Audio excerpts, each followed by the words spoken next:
my never-ending TBR. Today I have 11 manga to talk about, so this is going to be my January manga haul. So the first volume I have here is Otaku Vampires Love Bite Volume 2 by Julieta Suzuki. This is about a vampire called Hina, and she is a big otaku, and she has her simp, I guess, or her bias. Is that what you call it?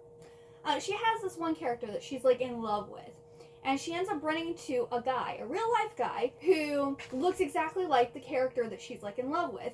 Starts following him around, and I think there's gonna be like a romance between the two of them. I thought this was really cute. The first one I gave 4 stars, and the second one I gave 3 stars because the second one kind of went downhill in enjoyment. But I do really like the artwork. Like, our main girl character is just so adorable. And then I have Otaku Elf Volume 8. This is a really cute, like, slice of life. I think, is it 4-panel? And I think sometimes they have, like, 4-panel comics in it. But we have a shrine priestess and the deity, who's actually an elf. And the elf is a hikikomori, I think is what it's called, an otaku. So she doesn't like to leave the shrine. She doesn't like to really talk with people, even though she's worshipped.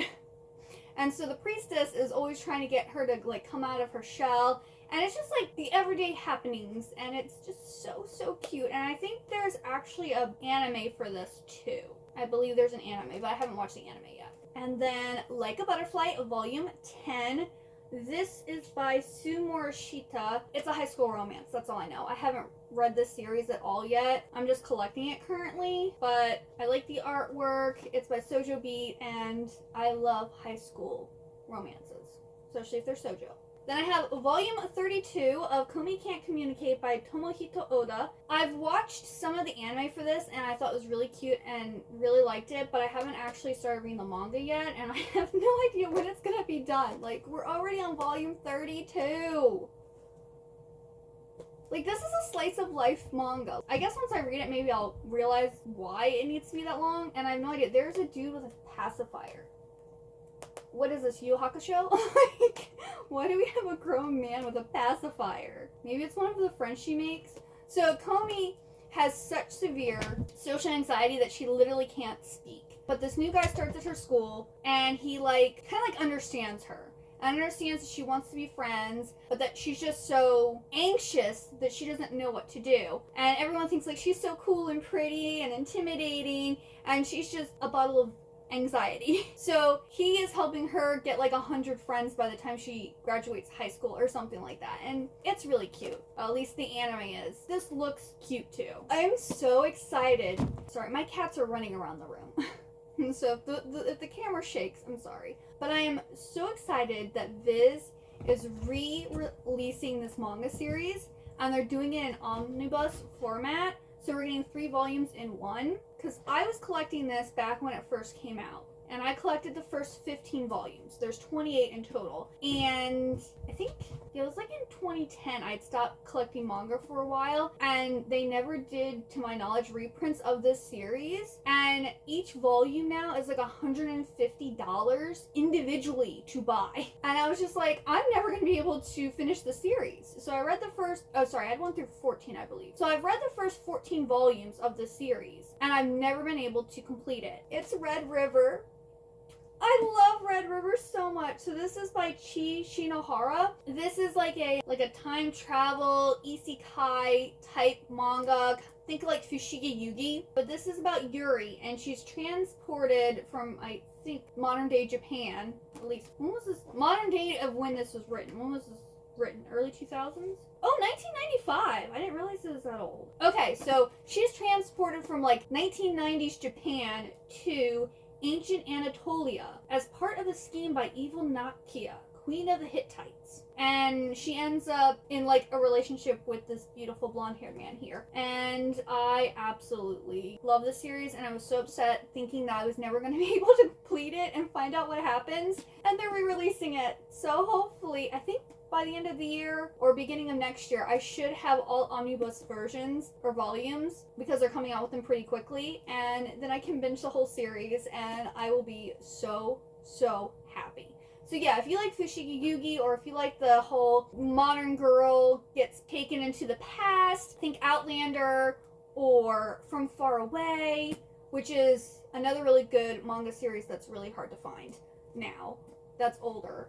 I'm trying to think. Yeah, basically if you like time travel stories where girl goes back into the past and falls in love with a hot man, like, you will love this series.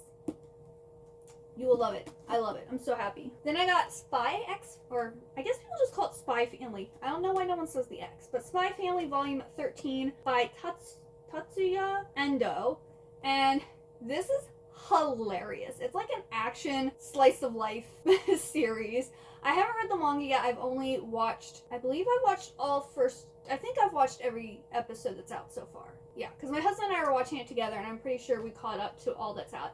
But we have a spy, Lloyd Forger, who's a spy, and he is given the mission to make a family and get his child into this prestigious school so that he can get in contact with, like, this political official who has something to do with the war. I think this is supposed to be like World War II or war, I don't know. It's like one of the World Wars, like, inspired book, and so there's a lot of political stuff that happen in this. So he ends up having a marriage of convenience with an assassin, and he adopts a little girl named Anya, who is a telepath, can read minds, right? Yeah. And they get a dog that has special abilities too later on. I think Anya and the dog are the only ones who know that everyone is special in the family.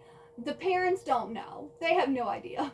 They're completely oblivious. It's very like the life of this family where everyone's kind of hiding their identity and what's going on with, like, this kind of like mission going on. And Lloyd also gets other little missions, and she also is like sent on missions and different stuff too. And they can't let each other know, like, about their missions, so they have to be like, oh, I'm doing this for work, or I'm doing that for work, which isn't technically a lie, but it's not the job that the other thinks it is. So it's a really fun series. Then I have My New Life as a Cat of Volume 8 by Konomi Wagata, and this is about this teenage boy who gets hit by a car and then wakes up in the body of a cat, and then he's adopted by this teenage girl who he thinks is really cute. I've only read the first volume, which was making me a little annoyed. I don't think they continue doing it. Let me check here. A little bit. At the beginning of every single chapter, it was like, oh yeah, I'm a teenage boy. I got hit by a car and now I'm in the body of a cat. Like, you don't need to tell us that every single chapter. It looks like they're still doing it every single chapter, because it's like, I got body swapped with a cat and kept trying to find a way back into my human body. Like, why do you have to tell us that every single chapter? And this is in volume 8. Okay, I'm literally just buying it because of the cats. Like, I want all the cat manga. But, like, look at all the cute little kitty pictures. Like, I love it. It's so cute. I think there's another cat that shows up too. Like, I want to look at all the cute, adorable kitty cats. Then I had Timon's B-Side Volume 6 by Yuki Shiwasu. And this is about Timon is like an idol, and he ends up running into this girl, and he thinks that she's a fan, but she actually isn't interested in him. Like, she's not a fan of his, and then that makes him like be like, what? There's someone who's not interested in me? And then, like, I think like a relationship happens between them. So this is another one I haven't started yet, but these are all of the attractive men. This is another series. I'm basically just collecting because it's like a high school romance, and it's by Sojo Beat. Usually Sojo Beats are a win for me. Then I have Yashahime Princess Half Demon by, this isn't actually made by, this is volume 6. It says story and art by Takashi Shina, main character designed by Rumika Takahashi. So does that mean Rumika Takahashi isn't actually involved in this series? Someone's just using her characters? Like, what? It looks like someone's just using her characters. Okay, well, Rumika Takahashi is a very popular mangaka who did Inuyasha, Ranma and a Half, Rinne, Mal, like, she's done so many series.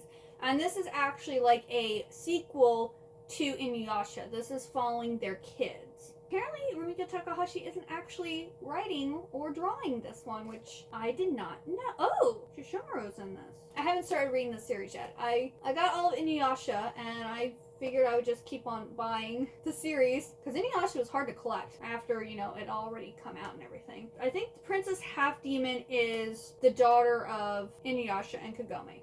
Spoiler! But like, if you've watched any of Inuyasha, you know they end up together. Then I got Last Quarter by Aizawa.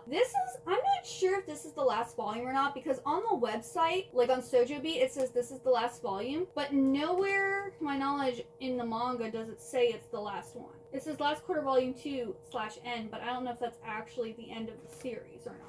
But sometimes you just do that as like end of the volume. This was actually published in 1998, so this is also a series from the 90s. It's two star-crossed lovers transcend time in the supernatural mystery. And this is by the same person who did Nana. And I haven't read this one yet either. If this is the last volume for real, I might read it soon though, because that's a nice quick read. And then the last thing I got is Your Lie in April Omnibus Volume 2. So this is volumes 4, 5, and 6 in it. I had like volume 1 and I never read it, and I never like continued the series, and I was like, oh, I really want to get that series because I believe this is a shoujo manga. I think it's like a musical, like a music inspired or whatever, and it's, I believe, high schoolers. So we have some guy named Kosei, and he's a piano player, and I guess he's trying to get back into playing piano. But I think this is also supposed to be like emotional, supposed to give you like the feels and stuff. So kind of like shoujo, but like also almost like literary fiction type of vibes, I think is what this is. Again, I believe this is only 11 volumes. All of these should be out by the end of this year. So yes, those are all of the manga that I bought in January. Have you read any of these? Are there any here that you haven't heard of that you now are interested in? You know, comment down below and let me know. If you like this video, please like, comment, and subscribe. I'd really like to have you here. I also have an Instagram page where I post my reading wrap-ups and occasionally other bookish content, and I will have that link down in the description box down below. Thank you so much for watching. I hope you have a wonderful good day or night, and I hope to see you next time. Goodbye!